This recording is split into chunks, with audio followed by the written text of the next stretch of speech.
Welcome everybody, I'm Fabio Viviani and you're watching Fabio's Kitchen, where every week we'll bring you an amazing dish made by me. We are doing some fried chicken. How many recipes for fried chicken there is out there? Many, 1 million of it. The problem is, I haven't done one yet. So here's the deal. There are a couple of things that you need to do in the prepping phase of the chicken.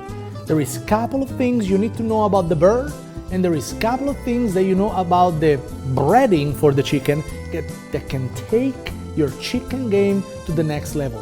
When I'm done showing you how to make fried chicken, KFC, it might end up selling crepes for a living, all right?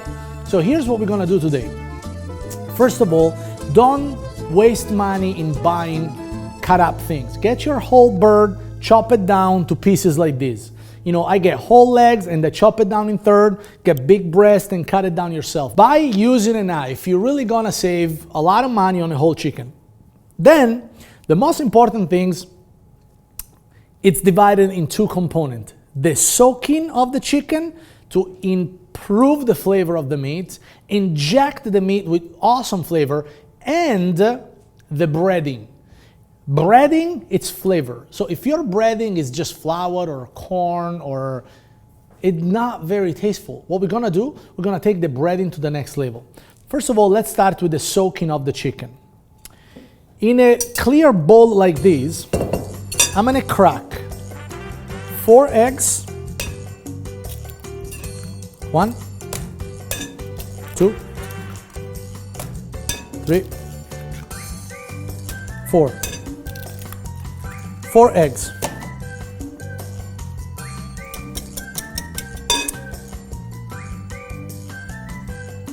I got a little bit of dry herbs right here. There is oregano, there is rosemary, there is thyme.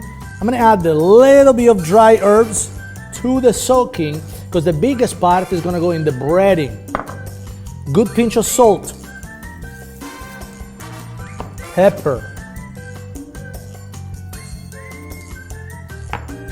white wine vinegar or rice vinegar will tenderize your chicken meat and make it soft like your pillow.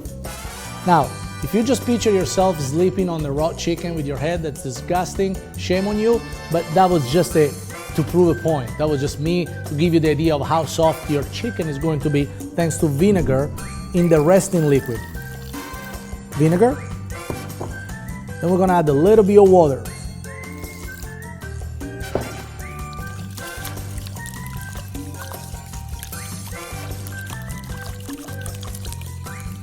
All right, we're gonna get the chicken and we're gonna bathe the chicken inside there.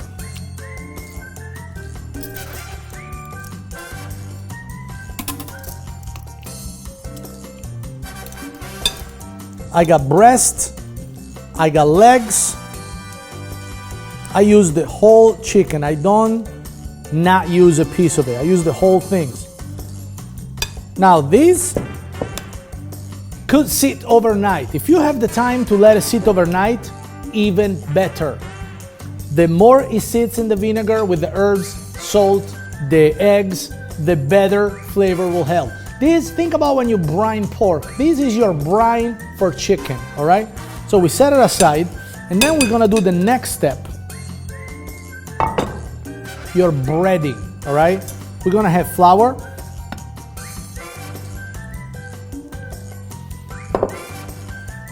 pepper,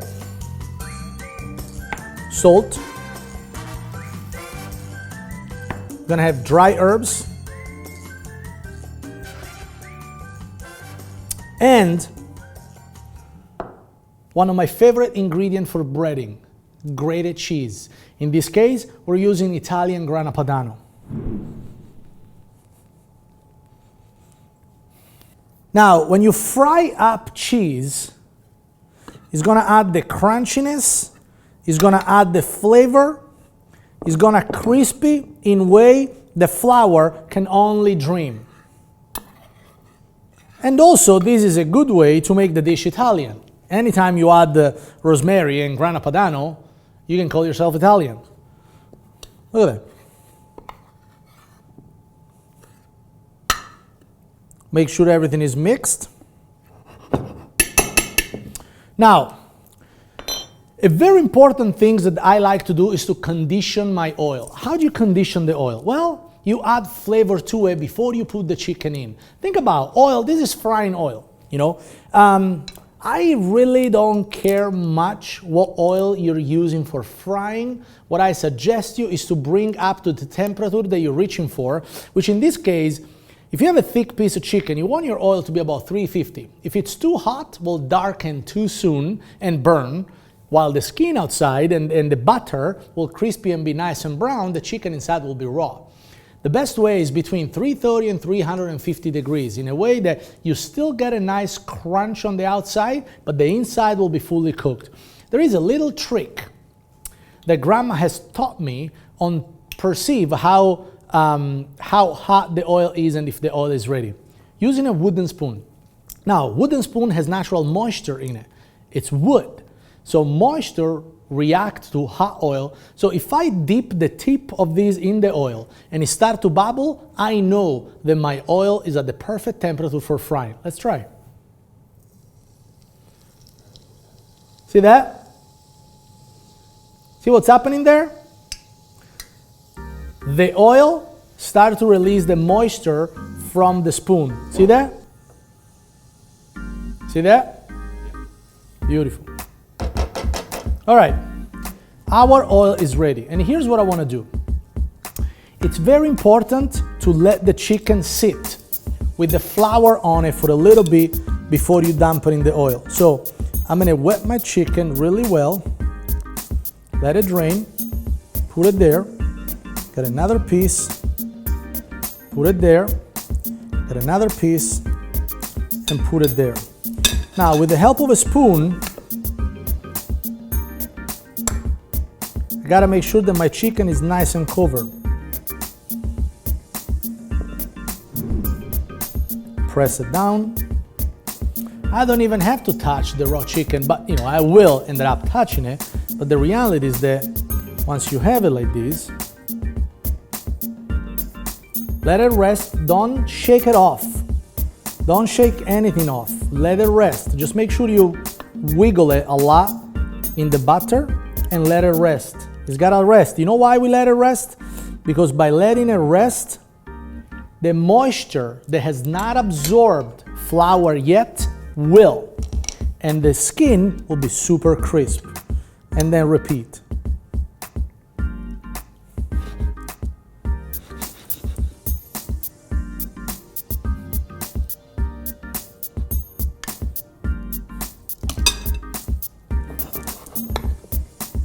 This is gonna be delicious, succulent, juicy, and super crisp on the outside. Because you let it rest, because you let it soak in vinegar. And if you think that your chicken is gonna be very strong flavor because it soaks in vinegar, don't worry. Vinegar is just a very outer layer of skin and the very outer layer of meat. The inside will never see the vinegar, but it's gonna still be nice and juicy.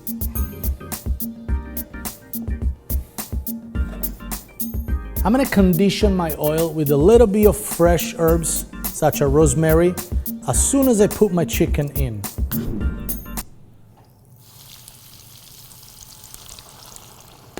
Look at that.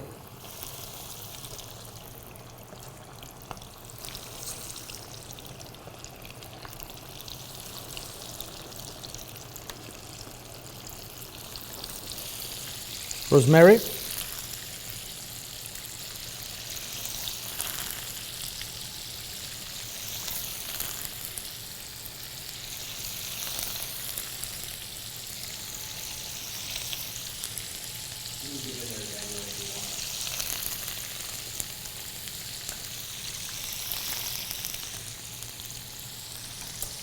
And now the part where I lower the oil and I make sure that my chicken cooks throughout. The oil is nice and hot, the oil bubble, the lemon is on top, and now I'm going to cook my chicken throughout.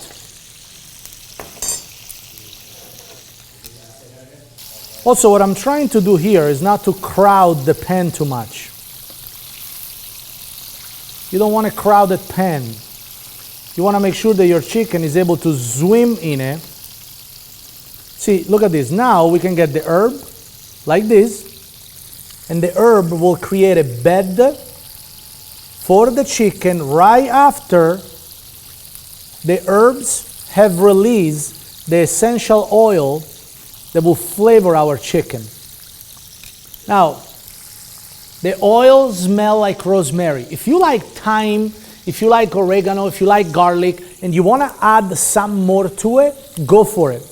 I also really like to get a sprig of rosemary like this, peel the whole thing, and after I took it out, add more for extra flavor. Now, by peeling the stick, what you're gonna do, you're actually gonna add ingredients to the frying oil that will be fished out with the actual chicken. It will be a part of your crust almost, because you're gonna get little pieces all over it. Now the chicken has to really cook for a couple of more minutes, and it's game over. Take it out, add a good pinch of fresh coarse salt, lemon if you like, it's game over.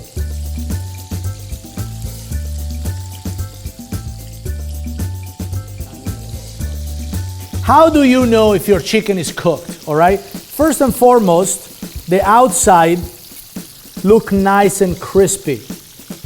If you have a thermometer, because you don't trust your judgment, measure the internal temperature for poultry should be about 160 to 170 degrees. I know that a piece like that of about 4 to 5 ounces will cook in the oil for about 10 to 15 minutes and be done. Remember, if you have the bone, will probably take a little less to cook than if it's a piece with full meat on it. I know that my chicken is ready right now.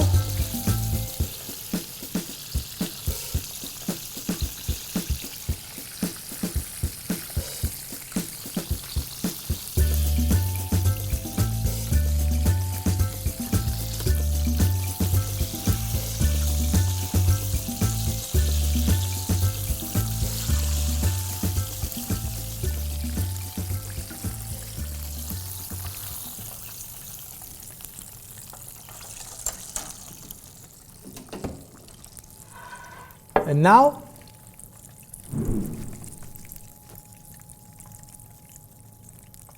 here you go, guys. One of the best fried chicken you've ever had, courtesy of Fabio's Kitchen.